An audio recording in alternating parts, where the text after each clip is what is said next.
kabisa katika kipindi zetu za siri ya msamaha wa dhambi, ukiletewa na Pastor Ibrahim kutoka kanisa ya Righteousness of God Ministry. Na maandiko inasema, heri mtu yule asiyekwenda katika shauri la wasio haki, wala akusimama katika njia ya wakosaji, bali sheria ya Bwana ndiyo impendezaye. Na atakuwa kama mti uliopandwa kando kando ya vijito vya maji, ambao huzaa matunda yake wakati wake, na lolote ufanyalo litafanikiwa.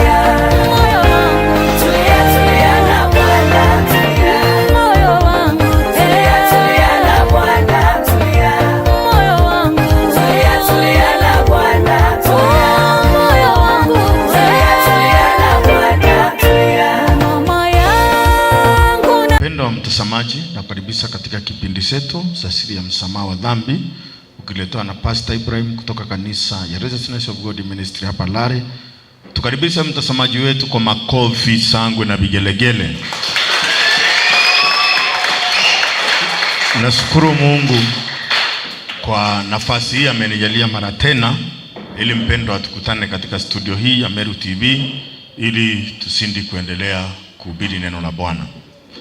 Katika kipindi kilichopita tulijifundisha kuhusu kujua. Utajuaje umesaguliwa? Utajuaje umesaguliwa kurithi ufalme wa mbinguni ama kuingia jehanamu ya milele? Juu wale wanaenda jehanamu Mungu anawajua, wale wanarithi uzima wa milele Mungu anawajua. Na Mungu aliwajua lini? Mungu hakuwajua wakati walipozaliwa ama wakati walipokuja katika ulimwengu huu. Aliwajua hata kabla ya misingi ya dunia kuwekwa. Hata kabla aumbe dunia, kabla aumbe mwanadamu, alijua ni roho gani itaingia mbinguni, ni roho gani itaingia jehanamu. Na tulipoingia katika ulimwengu wa mwili, Mungu ameshatuonyesha wazi katika neno lake, ili tuweze kujijua kama sisi ni wakurithi ufalme wa mbinguni ama sisi ni wa kuingia jehanamu ya milele. Haleluya. Nataka tuangalie kitabu cha Mwanzo, kitabu cha Mwanzo sura ya 25 mstari wa 23. Bwana akamwambia, mataifa mawili yako tumboni mwako, na kabila moja ya matumbo, nitarudia. Bwana akamwambia, mataifa mawili yako tumboni mwako, na makabila mawili ya watu watafarakana tangu tumboni mwako, na kabila moja litakuwa ondari kuliko la pili, na mkubwa atatumikia mdogo. Neno hili Mungu alilinena hata kabla ya Isaka, kabla ya Rebeka ayazaa au watoto wawili. Kabla Yakobo ayazaliwa, kabla Esau ayazaliwa, Mungu aliweza kunena kuhusu maisha yao. Mungu aliweza kunena akasema, mkubwa atatumikia mdogo. Alimwambia makabila mawili yako tumboni mwako, na makabila mawili yako tumboni mwako, atafarakana kutoka tumboni mwako, na kabila moja litakuwa ondari kuliko la pili. Kwa hivyo ukiangalia, Mungu alikataa Esau akakubali Yakobo. Haleluya. Mungu hakukubali Yakobo kwa sababu ya matendo yake. Mungu hakusagua Yakobo kwa sababu kuna matendo mazuri amemfanyia.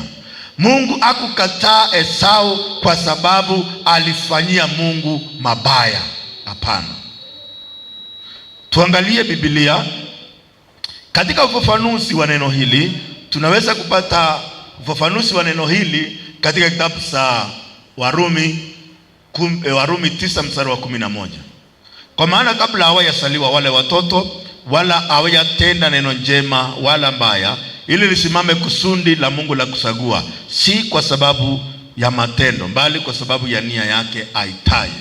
Maandiko inasema hivi, kabla hawajazaliwa wale watoto, hawajatenda neno mbaya wala nzuri, ili lisimame kusudi la Mungu la kusagua, si kwa sababu ya matendo, bali kwa sababu ya nia yake aitaye.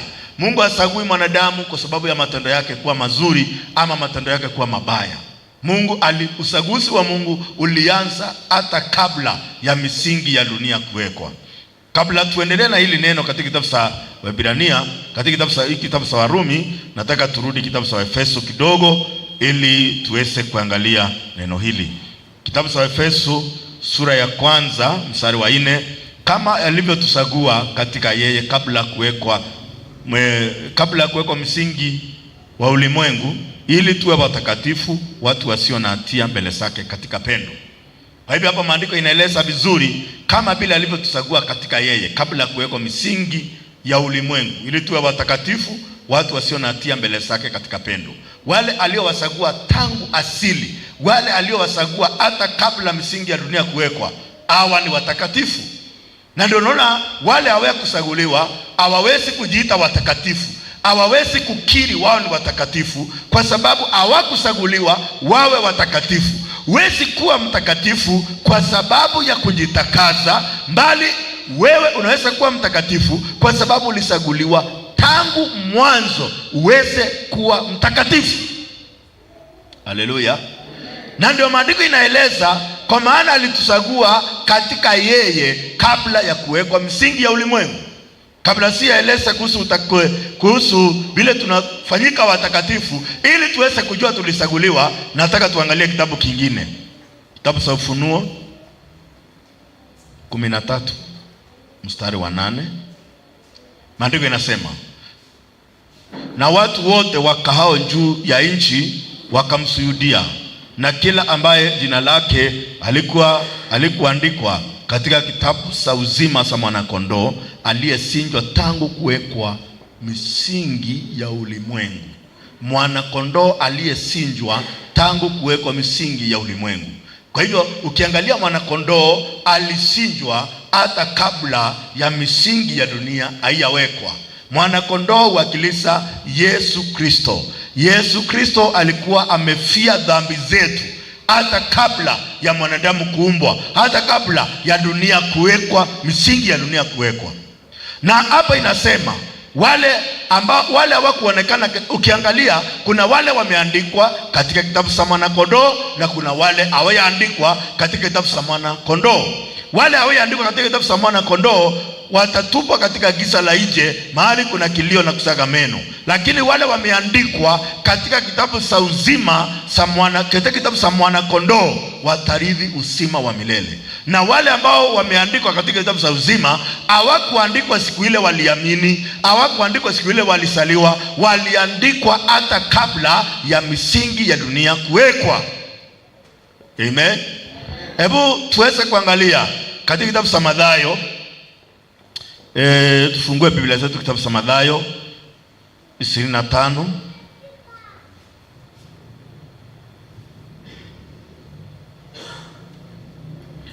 mstari wa 34. Kisha mfalme akawaambia wale walio mkono wake wa kulia, njooni mliobarikiwa na Baba yangu, murithi ufalme uliowekwa tangu kuumbwa ulimwengu.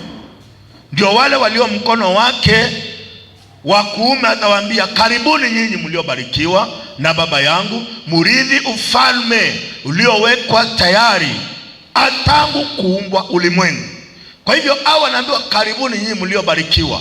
Waliobarikiwa kulingana na kitabu cha ukitaka kuelewa baraka ni gani, kitabu cha Zaburi 32 mstari wa 1, maandiko yanasema, heri mtu yule aliyesamehewa dhambi zake. Na tunapozungumzia kuhusu kusamehewa dhambi, ili uweze kuwa na baraka, si ati ya kwamba umeng'ang'ana upate msamaha wa dhambi, si ati ya kwamba umeomba msamaha wa dhambi, si ati ya kwamba umekata kauli ya kumwisia Bwana. Unajua watu wanasemanga nimekata kauli ya kumwisia Bwana. Kati ya wewe na Bwana nani anamwisia mwingine? Kati ya wewe na Yesu Kristo nani anamwisia mwingine? Wengine wanasema nimeokoka na mpenda Yesu. Sasa nikuuliza, kati ya wewe na Yesu nani anapenda mwingine? Ni wewe unapenda Yesu ama ni Yesu alikupenda? Sasa watu wale hawajachaguliwa wananena kinyume na Biblia. Kwa sababu gani? Wanasema nimeokoka, nimeamua kumwisia Yesu Kristo. Wameamua kumwisia Yesu. Kati ya mimi na Yesu Kristo nani anaisia mwingine? Mimi naweza kumwisia Yesu. Mimi sina uzima wa milele. Nani ako na uzima wa milele? Yesu ndiye ako na uzima wa milele. Kwa hivyo Yesu ambaye ako na uzima wa milele ndiye anaishi ndani yangu. Si mimi nafanya Yesu aishi, ni Yesu anafanya mimi niishi. Kama si Yesu, mimi singekuwa hai. Kama si Yesu, mimi singekuwa na uzima. Haleluya. Kwa hivyo Yesu ndiye anaishi, si mimi. Watu wengi wanasema nampenda Yesu Kristo. Kati ya wewe na Yesu Kristo, nani alipenda mwingine? Yesu alisema si nyinyi mlionisagua, bali mimi niliwasagua. Si nyinyi mlionipenda, mimi ndio niliwapenda. Haleluya. Kwa hivyo wale waliosaguliwa tangu mwanzo warithi ufalme wa mbinguni wanaweza kupokea upendo ambao Yesu Kristo alidhihirisha. Yesu alitupenda, na alipotupenda akabeba dhambi zetu, akabeba makosa yetu, akaangikwa msalabani, na akiwa msalabani akasema yote yamekwisha. Kwa sababu ya upendo wake aliweza kutoa uhai wake kwa ajili ya wale waliosaguliwa tangu mwanzo. Wale waliosaguliwa tangu mwanzo wanaweza kuamini dhabihu ambayo Yesu Kristo alitoa kwa ajili ya dhambi zao. Lakini wale hawajasaguliwa kutoka mwanzo, ukiwaonyesha bila dhambi zao zimeozwa, hawawezi kuamini. Mungu ametupatia kitabu cha Mambo ya Walawi 4 mstari wa 27 mpaka 30 ili tuweze kuelewa bila dhambi ilikuwa inaoshwa katika Agano la Kale. Mtu awote katika watu wa nchi akifanya dhambi pasipo kusurudia, alete mbuzi mke mkamilifu awe matoleo yake kwa ajili ya dhambi yake aliyoifanya, na ataweka mkono wake juu ya kichwa chake mbuzi aliye hai na kuisinja mahali pa sadaka ya kuteketezwa, na kuhani atapokea damu yake kwa kidole chake na kuitia katika pembe za madhabahu, na kuhani damu iliyobaki ataimwaga chini ya madhabahu, na kuhani atafanya upatanisho kwa ajili ya nafsi, na huyo mwenye dhambi atasamehewa. Kwa hivyo dhambi haisamehewi kiolela olela. Pasipo mauti hakuna msamaha wa dhambi. Pasipo mwagikaji wa damu hakuna msamaha wa dhambi. Katika Agano la Kale, ili watu waweze kusamehewa, walikuwa na mwaga damu ya mwana kondoo. Lakini katika Agano Jipya hakuna damu ya mbuzi wala ng'ombe wala damu ya mwana kondoo ingine itakaomwagika, isipokuwa damu ya mwana kondoo ambayo ni Yesu Kristo ilimwagika mara moja na milele. Amen. Kwa nini? Siku nyingine liweza kueleza kwa nini kondoo na mbuzi na ndama hawakuweza kuondoa dhambi. Jambo la kwanza, kondoo si ya milele, mbuzi si ya milele, ng'ombe si ya milele. Kuhani anayetoa dhabihu si wa milele, kwa hivyo hawezi kutoa dhabihu inayodumu hata milele. Lakini Yesu kwa sababu ni wa milele, alitoa dhabihu inayodumu hata milele. Na ndio maandiko inasema huyu alipokwisha kutoa dhabihu kwa ajili ya dhambi, dhabihu moja idumu hata milele, aliketi katika mkono wa kuume wa Mungu huko juu. Yesu alimaliza alipokuja, kwa sababu Yesu ni wa milele, alitoa dhabihu ya milele, na alitoa dhabihu ya dhambi mara moja na milele. Na ndio Waebrania 10 mstari wa 10 inasema katika mapenzi hayo mmepata utakaso kwa kutolewa mwili wa Yesu Kristo mara moja tu. Si kama vile kuhani alikuwa anaingia katika hema takatifu kila mwaka, lakini anapoingia anatoa dhabihu kwa ajili ya dhambi, lakini kuna kumbukumbu ya dhambi. Lakini Yesu alipokwisha kutoa dhabihu moja inayodumu hata milele, alivuta dhambi hata milele, hakuna kumbukumbu tena ya dhambi. Waebrania 10 mstari wa 14 inasema kwa toleo moja amewakamilisha hata milele au wanaotakaswa. Ukisoma 17 inasema dhambi zao na uasi wao sitakumbuka tena kabisa. Ukisoma mstari wa 18 inasema ondoleo lao likiwepo hakuna toleo tena kwa ajili ya dhambi. Hakuna toleo ingine itatolewa. Dhabihu ambayo Yesu Kristo alitoa imetukamilisha hata milele. Haleluya.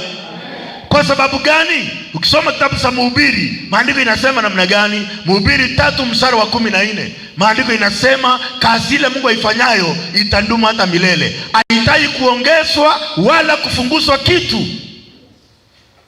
Mungu kazi ambayo alifanya ni ya kuondoa dhambi katika ulimwengu huu. Kazi ambayo Yesu Kristo alitufanyia ni kuondoa dhambi katika mioyo yetu. Hii ni kazi ambayo Mungu aliyoifanya, inadumu hata milele, haihitaji kuongezwa, haihitaji kufunguzwa. Kwa hivyo watu wale wamesaguliwa tangu mwanzo, walisaguliwa waweze kuamini kweli. Wale waliosaguliwa walisaguliwa waweze kuamini ukweli. Hebu tuangalie kitabu cha Wathesalonike. Wathesalonike wa pili. Hebu tuone Wathesalonike wa pili sura ya kwanza mstari wa 8 na 9. Katika mwale wa moto huko akawalipisia kizazi wao wasiomjua Mungu na hao wasiotii injili ya Bwana wetu Yesu. Yaani hao ni wale wasiotii, wasiomjua Mungu, wasiomtii Yesu, wasiotii injili ya Bwana wetu Yesu Kristo. Wanatupa katika jehanamu ya milele. Ukiangalia mstari wa 9 inasema wakaadhibiwa kwa maangamizi ya milele na kutengwa na uso wa Bwana na utukufu na nguvu zake. Hao ni wale hawakusaguliwa. Wale hawakusaguliwa watatengwa na uso wa Bwana na nguvu zake na uweza wake. Watatengwa na uso wa Bwana na wataadhibiwa katika moto wa milele, milele na milele. Hawa ni wale hawakutii injili. Kutii injili ni kuamini injili. Injili ni wale wanaamini Yesu alisaliwa aniokoe kutokana na dhambi zangu. Wale wanaamini Yesu alikufa kwa sababu ya dhambi zangu. Wale wanaamini Yesu alisikwa na wanaamini Yesu Kristo alifufuka. Au wamesaguliwa warithi ufalme wa mbinguni. Yesu alikufa kwa sababu ya dhambi, lakini watu wanalia kwa sababu ya dhambi zao. Wanalia kwa sababu gani? Hawatii injili ya Bwana wetu Yesu. Kwa hivyo wale wasiotii watatupwa nje, watatengwa na uso wa Bwana milele na milele. Haleluya. Amen. Tuangalie kitabu cha Wathesalonike sura ya 2 mstari wa 11. Kwa hiyo Mungu amewaletea upotofu mwingi wa uamini uongo. Mungu amewaletea upotofu mwingi ili wauamini uongo. Watu wale ambao ni wa jehanamu, Mungu anawaletea upotofu ili wauamini uongo. Waendelee kununua maji, waendelee kununua mafuta, waendelee kutolewa mapepo, waendelee kung'olewa uchawi, waendelee kwenda kwa manabii wa uongo, waendelee kutafsiriwa uongo. Kwa sababu gani? Mungu amewapatia nguvu ya kupotea. Amen. Kwa hivyo Mungu amewaletea nguvu ya upotofu ili wauamini uongo. Kwa hivyo hata kuamini uongo umesaguliwa uamini uongo. Wete kiorongo ko tari wete kiorongo. Oro tari yale wete kiaoma, kinyakeri wete kiorongo atiomba. Nonto atari yale waoma ete kiaoma, lakini oro tari yale warongo ete kiorongo wa mnengera oma atebopokea nonto ti waoma. Mtu si wa kweli, hata kumpatia ukweli hawezi kupokea kwa sababu si wa hiyo kweli. Mtu wa ukweli ukimpea uongo huwezi pata nafasi ndani ya moyo wake kwa sababu yeye si wa uongo. Haleluya. Angalia mstari wa 12. Ili wahukumiwa wote ambao hawakuamini kweli bali walikuwa wanajifurahisha katika udhalimu. Ili wahukumiwa wote hawakuamini kweli. Kweli ni gani? Hii kweli ambao hawakuamini ni gani? Kitabu cha Yohana 17 mstari wa 17. Yesu akasema, "Watakase na kweli, neno lako ndilo kweli." Watakase na nini? Na kweli. Neno lako ndilo kweli. Ukiangalia tena katika kitabu cha Yohana 15 mstari wa 3, Yesu alisema namna gani? Yohana 15 mstari wa 3 alisema, "Watakase, umekuwa safi kwa sababu ya lile neno niliwaambia." Tumekuwa safi si kwa sababu ya kujitakasa, tumekuwa safi kwa sababu ya lile neno. Walio wa neno na kweli watasikia hilo neno, na wakisikia hilo neno litaingia ndani yao na watakuwa safi kwa sababu ni wa kweli. Haleluya. Kitabu cha Yakobo sura ya 1 mstari wa 18. Maandiko inasema, "Kwa kupenda kwake ametuzaa kwa neno la kweli." Kwa hivyo walio wa kweli wamesaliwa na neno la kweli ili waweze kuwa wana wa Mungu, na wale ambao si wa kweli wanavutiwa na uongo. Kile wanapenda ni uongo. Hebu niwaulize, kati ya wale wanapenda ukweli na wale wanapenda uongo, ni wapi ni watu gani wengi?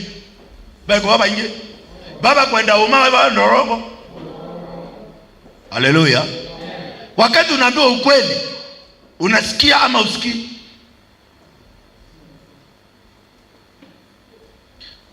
Ndio unaona wasungaji, kwa sababu hawayaitwa na Mungu, wengi wanasimama wanahubiri uongo kwa sababu ni wa uongo. Na ndio Yesu alisema Mathayo, ukisoma Mathayo sura ya 7 mstari wa 21, Yesu alisema, si kila mtu aniambia Bwana Bwana ataingia katika ufalme wa mbinguni, bali ni yeye afanyaye mapenzi ya Baba yangu aliye mbinguni. Sasa wale ambao si wa kweli wanang'ang'ana kufanya mapenzi ya Mungu, hawajui wao si wa kufanya mapenzi ya Mungu. Hakuna mwanadamu anaweza kufanya mapenzi ya Mungu. Yesu akasema katika kitabu cha Yohana 6 mstari wa 38, Yesu akasema sikushuka kutoka mbinguni nifanye mapenzi yangu, bali mapenzi yake aliyenipeleka. Kwa hivyo Yesu alikuja kufanya mapenzi ya Mungu. Na ukisoma kitabu cha Isaya inasema, na mapenzi ya Bwana yatafanikiwa mkononi mwake. Mapenzi ya Bwana hayafanikiwi katika mkono wa mwanadamu. Mapenzi ya Bwana yanafanikiwa katika mkono wa Yesu Kristo. Haleluya. Kwa hivyo yule anayefanya mapenzi ya Baba ni Yesu Kristo. Na ndio maandiko inasema, katika mapenzi hayo ambayo Yesu alikuja kufanya, nimepata utakaso. Katika hayo mapenzi nimepata wokovu. Katika hayo mapenzi nimepata ondoleo la dhambi. Amen. Kwa hivyo wengi wanaita Bwana kila siku, wanafikiria bila wakifanya matendo mazuri hapo wanafanya mapenzi ya Mungu, wakihubiri wanafanya mapenzi ya Mungu, wakitoa sadaka wanafanya mapenzi ya Mungu, wakitoa fungu la 10 ni mapenzi ya Mungu, wanaambiwa toeni hii ya kuvunja laana, wanafikiria wanafanya mapenzi ya Mungu. Mapenzi ya Mungu yalifanywa na mmoja ambaye anaitwa Yesu Kristo. Haleluya. Na Yesu akasema mapenzi ya Baba ni haya, kumtazama mwana na kumwamini akupe uzima. Kwa hivyo wewe ni utazame mwana akupe uzima. Mapenzi ya Baba ndio haya, katika kitabu cha Yohana 6 mstari wa 40. Haleluya. So watu wengi hawaelewi. Ndio hapa Biblia inaeleza. Ukisoma mstari wa 22 katika kitabu cha Mathayo 7 inaeleza, wengi watakuja siku ile wakisema, Bwana Bwana, hatukufanya unabii kwa jina lako? Hatukutoa mapepo kwa jina lako? Hatukufanya ishara nyingi kwa jina lako? Ndipo Yesu akasema, ndipo nitawaambia dhahiri, ondokeni kwangu, mimi siwajui nyinyi mtendao maovu. Ni maovu gani wamefanya? Kutoa mapepo, kufanya unabii, kufanya miujiza ni maovu. Hao ni watu ambao wanatumia jina la Yesu bila leseni. Ni sawa na mwizi, sawa na wewe uwe na bidoki. Kuna mwizi ambao anatafutwa na polisi wamuue, wewe ukutana na yeye umpige risasi. Utahesabiwa kuwa mwizi ama utahesabiwa kuwa mwanadamu? Askari akiua, yeye huwa ni mwizi, hakuna kesi, kwa sababu ako na leseni. Kwa hivyo hao ni watu wanaotumia jina la Yesu kufanya ishara, kutoa mapepo, kufanya unabii kwa jina la Yesu, lakini Yesu hawajui. Kwa sababu gani Yesu hawajui? Wale aliowajua, hebu angalia hapa katika kitabu cha Warumi 8 mstari wa 30. Tuanzie mstari wa 29 tusikie vile Biblia inasema. Kitabu cha Warumi ni 8 mstari wa inasema, maana wale aliowajua tangu asili, aliwajua tangu asili, aliwachagua tangu asili wafananishwe na mfano wa mwana wake, ili yeye awe mzaliwa wa kwanza miongoni mwa ndugu walio wengi. Wale aliowajua aliwachagua tangu asili. Wale aliofanya nini? Wale aliowajua. Aliwajua lini? Hata kabla misingi ya dunia kuwekwa ndio aliwajua, na alipowajua akawachagua, na alipowachagua Biblia inasema aliwachagua ili wafananishwe na mfano wa mwana wake, ili awe mzaliwa wa kwanza miongoni mwa ndugu wengi. 30 na wale aliowajua tangu azili akawaita, na wale aliowaita akawahesabia haki, na wale aliowahesabia haki akawatukuza. Kwa hivyo wale aliwajua kutoka asili aliwaita, wale aliwasagua tangu asili aliwaita, na alipowaita akawahesabia haki, na alipowahesabia haki akawatukuza. Amen. Sasa nataka ujielewe, mimi nilisaguliwa lini? Ndio ukiona unapenda ile kile ya kusema ndugu, ukitenda dhambi ndio piga magoti mlilia Bwana. Unaanza kulia, Mungu nisamehe dhambi yangu. Mungu nitakase, nimetenda dhambi, nimesini, nimesema uongo. Mungu nimekuja kwako nisamehe. Na hiyo ndio unasikia ndio inakujenga wewe jua ulisaguliwa uamini uongo. Haleluya. Wale walichaguliwa waamini kweli, wanaamini kitabu cha Petro wa kwanza sura ya 2 mstari wa 24. Yeye mwenyewe alizichukua dhambi zetu katika mwili wake juu ya mti. Kama alizichukua dhambi zangu, mimi ninayo dhambi tena? Amen. Wanaamini kitabu cha Timotheo. Neno la kuaminiwa tena la stahili kukubaliwa kabisa, ya kwamba Kristo alikuja ulimwenguni aokoe wenye dhambi, na mmoja wao ni mimi. Kwa hivyo mimi nimeokolewa, sijui wewe.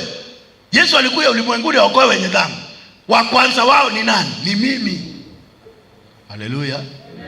Wale waliochaguliwa wanasikia sauti ya Yesu Kristo. Wakisikia sauti ya msamaha wa dhambi, wanakimbia wanaipokea. Kwa sababu gani? Au wamechaguliwa. Wale waliochaguliwa kupokea sauti ya neno la Mungu ni rahisi sana. Lakini waliochaguliwa wasema, mimi hata kama mnasema hakuna dhambi, mimi nitaendelea kuomba msamaha. Endelea kuomba. Kwa sababu gani? Wewe uamini Yesu. Yesu alisema wasamehe dhambi hii. Kati ya wewe na Yesu, nani Mungu anasikia? Mungu anasikia Yesu siku zote. Yesu alisema, Baba wasamehe dhambi hii. Mungu alisikia ama hakusikia? Alisikia na nikasamehewa. Alisema, Mungu samea Ibrahimu dhambi yake. Na Mungu akasikia na nikasamehewa dhambi zangu. Na mimi nikaamini Yesu ombi aliyoomba kwa Baba alisikia, na mimi nikasamehewa dhambi zangu. Haleluya. Dhambi zangu. Tunakushukuru Baba milele kwa sababu ya neema na fadhili zako ambazo Bwana wa majeshi umetujalia siku ya leo. Bwana wa majeshi kusikia neno lako. Bwana wa majeshi, kila ndugu na kila dada na mtazamaji ambaye amesikiza neno hili, hebu likabadilishe mtazamo wake, likabadilishe misimamo yake, akaweze kuengemea upande wa neno lako, akaweze kuangalia kazi ya msalaba. Wale uliowasagua tangu mwanzo uliwaita, na ulipowaita ukawahesabia haki, na wale uliowahesabia haki ukawatukuza. Bwana wa majeshi, naamini ya kwamba kuna ndugu ambaye ananitazama saa hizi, kuna dada ananifuatilia saa hizi katika hiki kipindi, na ulimsagua. Na Bwana wa majeshi, naamini ya kwamba neno hili limeingia ndani ya moyo wake na limeanza kubadilisha moyo wake. Kwa imani katika jina la Yesu Kristo tumeomba. Amen. Mungu awabariki sana. Amen.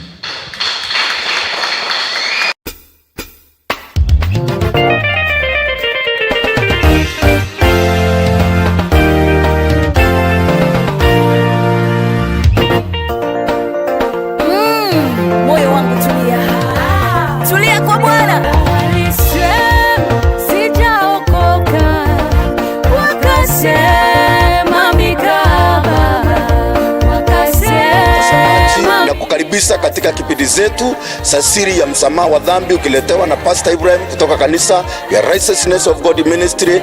Na maandiko inasema, heri mtu yule asiyekwenda katika shauri la wasio haki, wala akusimama katika njia ya wakosaji, mbali sheria ya Bwana ndiyo impendezaye. Na atakuwa kama mti uliopandwa kando kando ya vijito vya maji, ambao huzaa matunda yake wakati wake, na lolote ufanyalo litafanikiwa.